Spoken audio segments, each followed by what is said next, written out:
I know we have reached the stage of the evening where some of you wonder when breakfast will be served.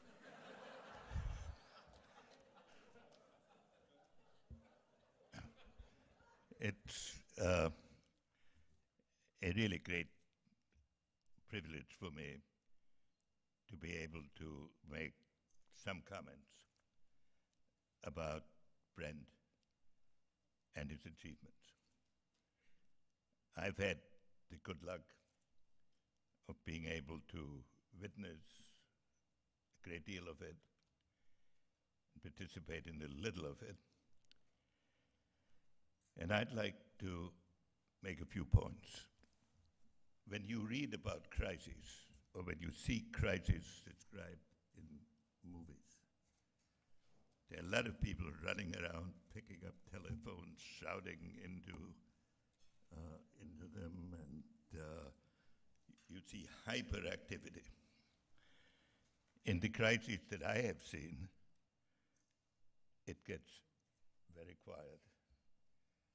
And a lot of people are in foxholes, throwing out statements that they didn't have anything to do with it.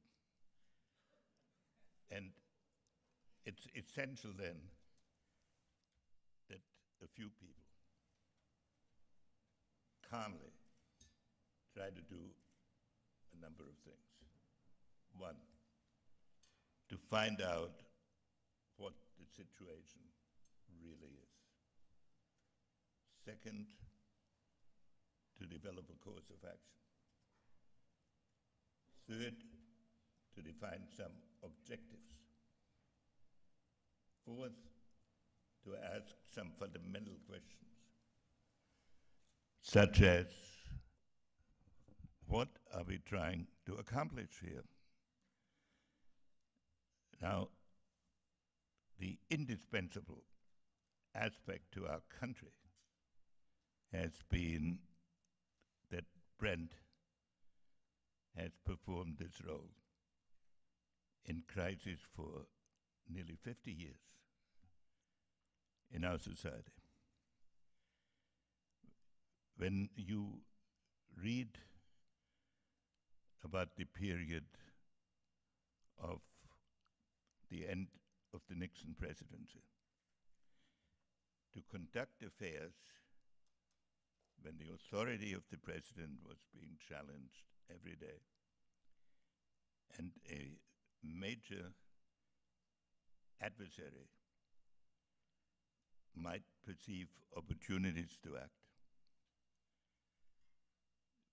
resolved itself into a series of very specific decisions through a period of the Middle East war, through periods of negotiations. And Brent was the indispensable anchor for making sure that the government remained steady and the adversary realized that we had not lost the capacity for action.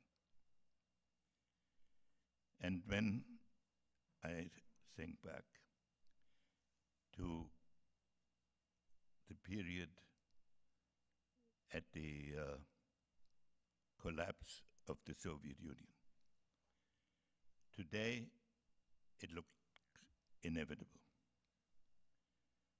At the time, it was considered axiomatic by some that the Soviet Union would never leave Germany without military pressure. Or it was considered axiomatic that it was our job not to unify Germany, but to enable two German states to coexist, making the currently communist one perhaps more democratic. Again, I had the opportunity from the fringes to observe how Brent sorted through that problem and asked the questions that needed to be answered in order to be able to look at the future. And indeed, if you look at the accomplishments of that period, of the unification of Germany, the collapse of the Soviet Union, the conduct of the Kuwait liberation and the Iraq War, all in a 4-year period, you know that this could only be the result of somebody helping the president to look at the issue without passion, avoiding confusion. So on the issues of what are we trying to do, what is the factual situation, Brent Scowcroft has been an absolutely indispensable national asset. And any president of whatever party, if he's wise, would try to involve Brent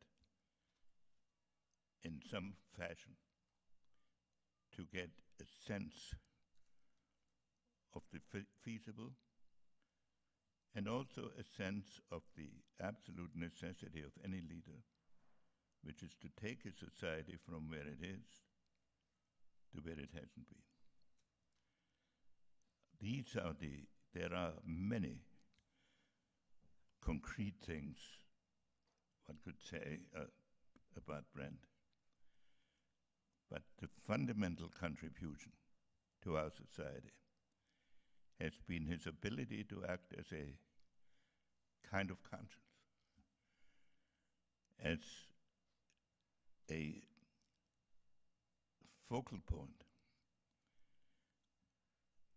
from which, if you are wise, you can find whether you have asked the right question and get help in determining the right future. Now, I've had the good fortune of working with Brent through some of these things and to be a permanent friend. And to have Brent as a friend is to give you an anchor, somebody on whom you can always count, where you do not have to ask many questions or make any demands, because you know he will always be there. As I was coming in, a journalist asked me, is there something wrong with our country because we're not producing a lot of Scowcrofts anymore? To which my answer is, we've only produced one Scowcroft. And that's a very lucky thing for our country. And we ought to be grateful for that. Thank you very much.